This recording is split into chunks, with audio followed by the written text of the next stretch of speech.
Hi, everyone. Welcome back to Creatively Crafted Life. My name is Melanie, and with me today is Nikki from Nikki's Scrapbooking Adventure. Hi, Nikki.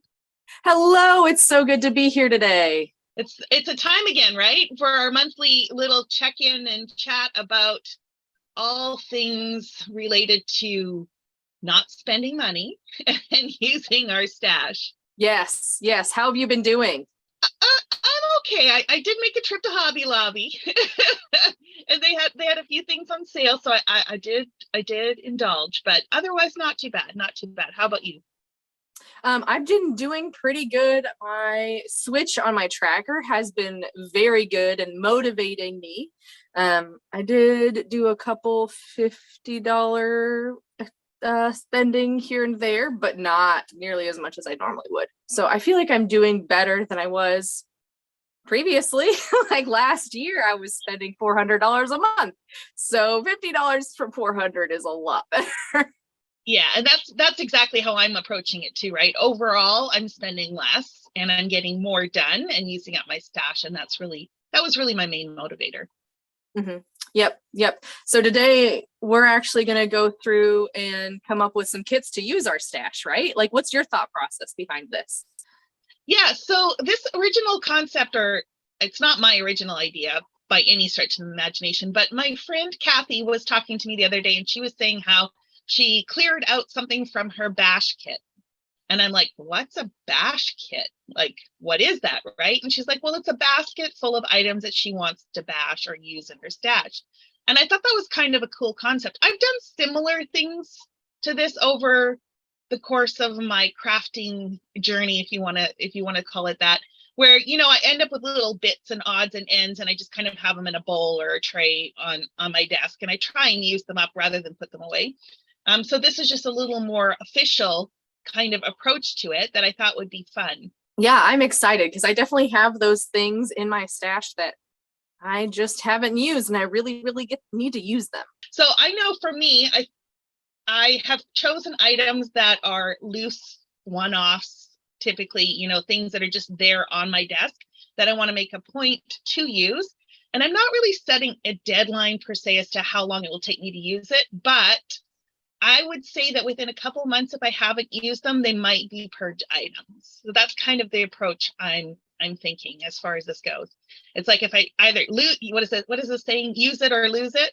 So I think that's a great approach. I'm excited to see what you have for this bash kit. So actually, we're going to show my kit here on my YouTube channel today, but be sure for everyone to check out Nikki's channel on Wednesday when she's going to share her kit or her bash kit over there.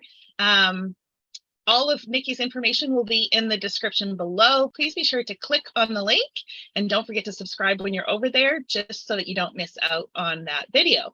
So are these items that are reusable, or are these things that you could potentially see an end in sight, like a sticker sheet? There's an end in sight. You can't reuse those stickers.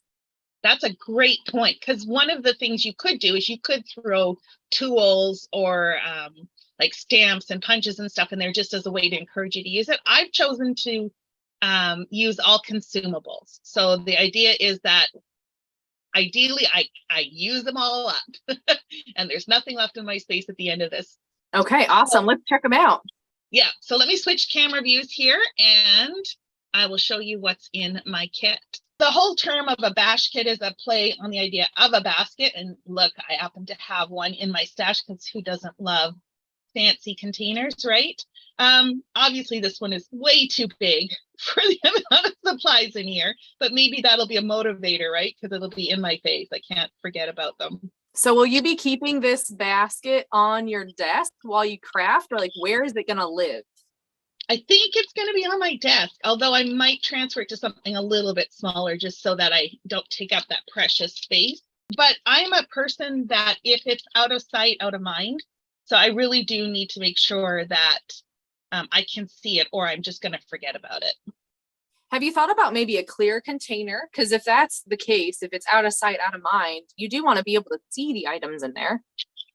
Yeah, absolutely. So I just have to find, I'm sure I have a clear container somewhere in my space. I just have to find one. I am in the middle still of organizing my space, and right now it's still a little bit of chaos, but I do Now have a you have a small whole one. bunch of videos, right, on your channel with organizing your space? Yes, because it's a never-ending battle with me. So I share my struggles as I'm working through my various areas of my space. Let's call it that. I recently finished my stamps, which was quite the endeavor. That's awesome. Okay, so this is what I have. We picked, or I think we decided to pick about 15 items for our kits.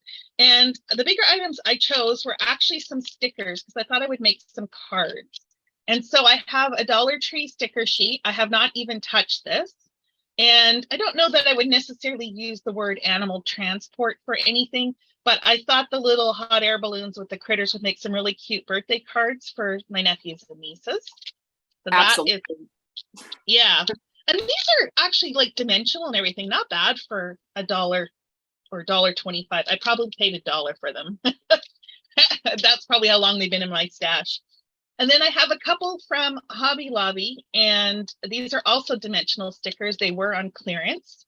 And so, $1.25 again for each of these sticker sheets I thought would be great. I thought these might make some more masculine cards. I thought would be kind of a good approach. They've got a lot of blues and greens, a little bit of pink, but not that color matters. But I do think they can be made masculine. And then I thought these little pigs were super adorable and would also make some cute cards.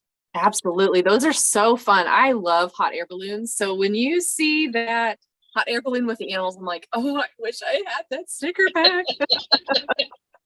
Yeah, they're super cute. And I love doing stickers on cards, especially if I want to be fast, right? Like, while I love stamping, by the time you stamp, color, watercolor, whatever it is, it takes a considerable amount of time. So stickers are super, super quick and easy.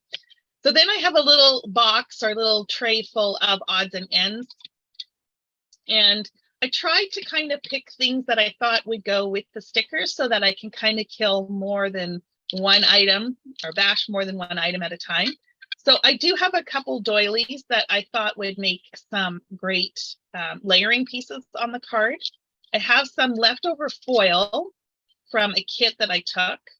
I probably would just use like double-sided tape or something like that to adhere the foil to a card, like as a border, something like that. And then I have a few packages of sequins that are almost finished. So I really would just like to use them up. And so, that means it's probably going to be a shaker card or two. Yeah, shakers are the way to go with sequins if you're trying to use them. That middle bag looks like it matches perfectly with those owls. This one here. Yeah. Yeah. Like, great, huh? But even with these ones too, the colors just all kind of go pretty well. So I think, like I said, I think I'll be able to make something that works with these. And then the last bits and pieces I have in here are sentiments that either I had left over from a class or a kit or something like that. So I've got like Make a Wish, another Make a Wish, and then a couple banners that say happy birthday and celebrate, and then the word that says surprise. So I think the colors generally go pretty good that I can mix and match. Of course, you can always pull from your stash, but I think I've got some good bits here to start with. And then the last two items I have were this scrap ribbon. I don't even remember what this was from. I think it was probably tied around a package or something I received at one point. And again, I thought that went pretty well with the little pig stickers, that's got that kind of green in there. And then I also threw in this jute twine because, it's just neutral. It goes with anything. And I think that's it for my kit. So it sounds like you're going to be making a whole bunch of cards. Can you think of any scrapbook pages that you could use with those items? Or are you just kind of focusing in on cards nowadays? Well, the reason why I was thinking of cards was just because of volume, right? So when I scrapbook, I would probably only use, like, if I were to use owls, I probably would only use like 3 pieces from here on a layout. So whereas with a card, I could easily crack out, 10 cards in, an hour or something like that. Whereas a scrapbook page would probably take me an hour and I would use 3 pieces. So I'm kind of going for volume in my mind, but let's be real. When I sit down and actually create, who knows what's going to come out, and it may be something completely different. But I could definitely see me using these for a scrapbook layout. And even this would be kind of cute for a birthday. If you wanted to, you could actually do like a whole sky scene with all the different air balloons in the air, you know, and then have like the pictures down towards the bottom. So you never know. Maybe. I am totally inspired by the owls and the hot air balloons. Those owls, I can picture a black background with a starry night, and then you put a shaker on it. So then you would shake it to get all of those bits and then put the owls on top. Oh my goodness. It would just be so pretty. Now, are you thinking like a card wise or like an actual scrapbook layout? A card wise. Okay. So black background could be the neutral, but you have a starry thing in there, and then the shakers, if you imagine like shooting stars that are different colors. I don't know. Oh, that's cool. That's cool. Okay, now you got me going. Maybe this is what I need to get out of my creative funk I've been in the last week and a half. So yeah, so anyways, that is my kit. I think there is enough stuff in here, like enough variety, that I should feel inspired to use. I will probably do some sort of project share at some point, maybe when the kit's mostly done up, you know, to kind of share what I actually made with them. I don't know if I'll do process videos or not. Again, it's just whatever strikes me. We'll see what happens. But that is my plan.